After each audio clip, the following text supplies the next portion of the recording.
Hello students, आप लोगों का स्वागत है अपना यूट्यूब चैनल ओईपी क्लासेस में। मैं नियाला सर। आज हम लोग पढ़ने वाले हैं वर्णिका बुक का अध्याय 3 लेसन 3 माँ। लेसन 1 दही वाली मंगम्मा, लेसन 2 धाते विश्वास पढ़ चुके हैं, प्ले लिस्ट में जाकर देख सकते हैं। आज हम लोग पढ़ने वाले हैं अध्याय 3 पाठ 3 माँ। पहले माँ के बारे में परिचय किसने लिखा ये सब कर लेते, उसके बाद क्वेश्चन आंसर पे आएंगे। चलिए परिचय जान लेते हैं। माँ कहानी शीर्षक पाठ को किसने लिखा? माँ कहानी शीर्षक पाठ को किसने लिखा? ईश्वर पेटलीकर ने। ईश्वर पेटलीकर कहाँ किस भाषा में लिखा गया है? गुजराती भाषा में लिखा गया। किस भाषा में लिखा गया है? गुजराती भाषा में लिखा गया है। ईश्वर पेटलीकर का जन्म कब हुआ था? 9 मई 1916 ईस्वी में। 9 मई 1916 ईस्वी में कहाँ हुआ था? गुजरात के पेटली ग्राम में। गुजरात के पेटली ग्राम में हुआ था। ईश्वर पेटलीकर का मृत्यु कब हुआ? 22 नवंबर 1983 ईस्वी को। 22 नवंबर 1983 ईस्वी को। माँ कहानी शीर्षक पाठ। माँ कहानी शीर्षक पाठ को हिंदी में अनुवाद किसने किया? माँ कहानी शीर्षक पाठ को हिंदी में अनुवाद किसने किया? गोपाल दास नागर। माँ कहानी शीर्षक पाठ गुजराती भाषा में लिखा गया था। इसको हिंदी में अनुवाद, इस कहानी को हिंदी में अनुवाद गोपाल दास नागर के द्वारा किया गया। चलिए हम लोग देख लेते हैं सब्जेक्टिव क्वेश्चन आंसर। पहला क्या चाहिए? क्वेश्चन फर्स्ट, मंगू के प्रति माँ। मंगू के प्रति माँ और परिवार के अन्य सदस्यों के व्यवहार में जो फर्क है उसे अपने शब्दों में क्या करें? लिखें। कहेंगे मंगू की माँ मंगू से अत्यधिक प्यार करती थी और खाने पीने का ध्यान रखती थी, लेकिन मंगू की माँ के अलावा मंगू के परिवार वाले लोग मंगू से क्या करते थे? घृणा करते थे। मंगू से क्या करते थे? घृणा करते थे। लगा रहा है मंगू से अत्यधिक प्यार करता था कौन? मंगू के माँ। लेकिन मंगू के परिवार जो भाई बहन थे उससे क्या करते थे? घृणा करते थे। क्वेश्चन 2, माँ मंगू को अस्पताल में क्यों नहीं भर्ती कराना चाहती थी?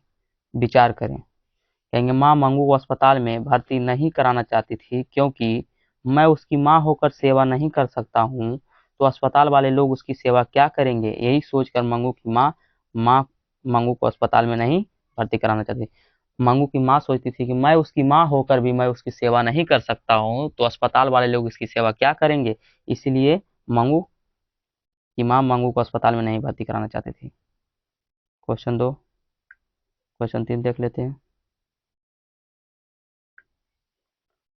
क्वेश्चन 3, कुसुम के पागलपन में सुधार देखकर, कुसुम के पागलपन में सुधार देखकर मंगू के प्रति माँ, परिवार और समाज की प्रतिक्रिया को अपने शब्दों में लिखें। मतलब कुसुम एक पागल लड़की थी। मंगू के गांव के ही रहने वाला एक कुसुम नाम की लड़की थी जो पागल हो जाती है। उसको अस्पताल में भर्ती कराया जाता है तो ठीक हो जाती है। उसी को देखकर उसकी माँ और परिवार वाले लोग क्या दिखाते हैं?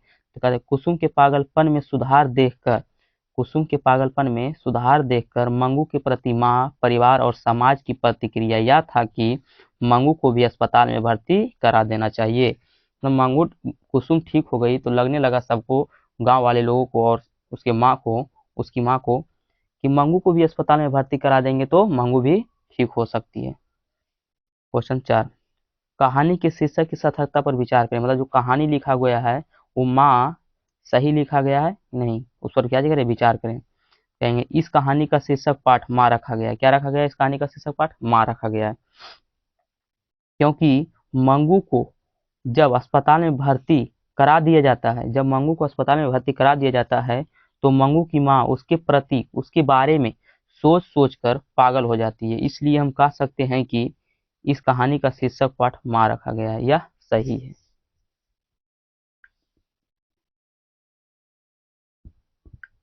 क्वेश्चन नंबर 5, मंगू जिस अस्पताल में भर्ती की जाती है, मंगू जिस अस्पताल में भर्ती की जाती है उस अस्पताल के कर्मचारी लोग व्यवहार कुशल हैं या संवेदनशील? विचार करें।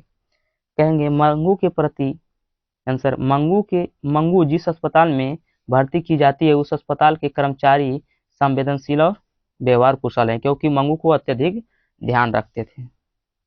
वहां के कर्मचारी मंगू को क्या करते थे? अत्यधिक ध्यान रखते थे। इसलिए हम कह सकते हैं कि अस्पताल के कर्मचारी लोग व्यवहार कुशल और संवेदनशील थे। कहानी का सारांश प्रस्तुत कीजिए। क्वेश्चन नंबर 6, कहानी का सारांश प्रस्तुत कीजिए। कहानी का क्या चीज, सारांश। सारांश का मतलब होता है जो कहानी का मुख्य मुख्य पॉइंट है, छोटा करके उसको क्या करना है, लिख देना है। कहेंगे माँ कहानी शीर्षक पाठ किसके द्वारा लिखा गया है? ईश्वर पेटलिकर द्वारा गुजराती भाषा में लिखा गया है। माँ कहानी शीर्षक पाठ ईश्वर पेटलिकर द्वारा गुजराती भाषा में लिखा गया है। लेकिन इस कहानी को हिंदी में अनुवाद गोपाल दास नागर द्वारा किया गया। किसके द्वारा किया गया? गोपाल दास नागर द्वारा किया गया।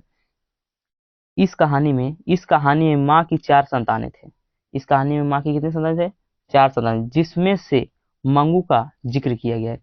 उन सभी में से किसका जिक्र किया गया? मंगू का जिक्र किया गया।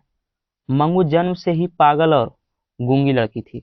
मंगू जन्म से ही क्या जी थी? पागल और गूंगी लड़की थी, जिसे माँ अत्यधिक ध्यान देती थी और मंगू के घर के अन्य सदस्य मंगू से क्या करती थी? घृणा करती थी। मंगू के घर के अन्य सदस्य मंगू से घृणा करती थी। मंगू के गांव के रहने वाली कुसुम पागल हो जाती है। मंगू के ही गांव के रहने वाला एक दिन कुसुम क्या हो जाती है? पागल हो जाती है। लेकिन इलाज कराने के बाद वह क्या हो जाती है? पूरी तरीके से ठीक हो जाती है।